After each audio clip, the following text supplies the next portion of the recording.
All right, today we're going to break down a short film that honestly captures a moment every single parent in the digital age knows. It's a powerful story about that constant battle over screen time, the meltdowns that always seem to follow, and the, well, kind of uncomfortable truth that sometimes our kids are just a reflection of our own habits. So let's just jump right in with a line that pretty much ignites the whole story. When the daughter says this, she's not just talking back, right? She's pointing out this massive hypocrisy. And it immediately sets up the film's big question. Are we actually practicing what we preach to our kids? So the film drops us right into a scene that feels, well, it feels universal, doesn't it? We have a mother, Mamta, trying to pry her daughter, Somya, away from a phone. And you can tell, this isn't just a one-time thing. It's a daily tug-of-war that just hangs this cloud of tension over their entire day. You can hear the fear in Mamta's voice here. It's a genuine fear, one that a lot of parents share. She really sees that phone as a threat to her daughter's future. But of course, to Somya, this warning, which is coming from a place of love, just sounds like her mom trying to control her. So Somya doesn't back down, and the argument just explodes into a full-on tantrum. And then, of course, right at the peak of all this chaos, Mamta's boss calls. So now she's stuck, completely caught between a screaming child on one side and her demanding job on the other. And here it is. This is the moment so many parents know, the moment of surrender. She's overwhelmed, she's stressed, so she just hands back the very thing they were fighting about. The phone becomes a peacemaker, right? A quick tool to buy a few minutes of quiet. It's a classic short-term fix that's just feeding a long-term problem. Now, this is where the film does something really clever. It cuts away from all that conflict to show us a completely different family, a whole other reality.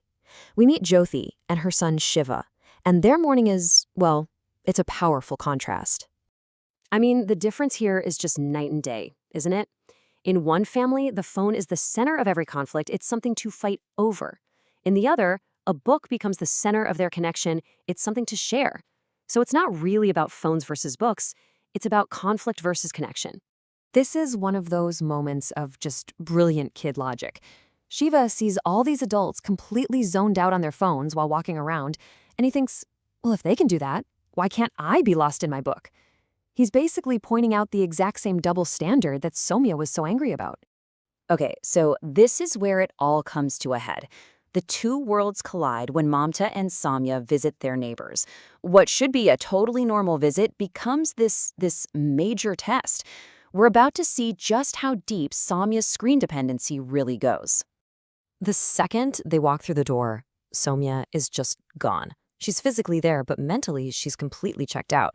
She ignores everyone, shows zero interest in playing. Her entire being is focused on one thing and one thing only, finding a phone. She literally can't be present without one. So when Shiva offers her a doll, a simple toy, her frustration just boils over. For her, that doll is a pathetic replacement for the digital world she's craving. Her tantrum isn't really about the toy. It's almost like a withdrawal symptom. Her dependence on the screen has completely short-circuited her ability to just play. You can just feel the public humiliation radiating off of Mamta in this scene. Her first instinct is to yell at Samya. But when Jyothi, the other mom, offers some gentle advice, Mamta's shame just turns into defensiveness. She lashes out, she builds these walls, because deep down she feels completely judged. And just when you think it can't get any more tense, it does. Jyothi's phone is missing. Panic starts to set in. They call it, and it starts ringing from inside Somya's bag. That obsession has now crossed a huge line, from just being a bad habit into an actual act of theft. This shocking discovery is the real turning point of the entire story. It's not about a tantrum anymore. This moment forces Mamta to look past her daughter's behavior and to, finally, painfully, confront her own. This is her rock bottom. She's completely defeated, and all that defensiveness just melts away. She asks the one question that changes everything. It's not about blame anymore. It's just a raw, vulnerable plea for help. She's finally ready to actually listen. And Jyothi's response is so gentle, but wow, it lands with incredible force. She explains that our kids are always watching. They might tune out our lectures, but they are absorbing everything we do. Our habits, our actions, our priorities. They learn from our example, not from our words. And this is what the film calls the parental blueprint. It's this idea that when Mamta uses her phone to escape a stressful work call or to quiet a tantrum, Somya learns that this is what phones are for. We're literally programming our children's habits with our own, whether we mean to or not. So once the problem is crystal clear, the film shifts gears and starts to show us the solution.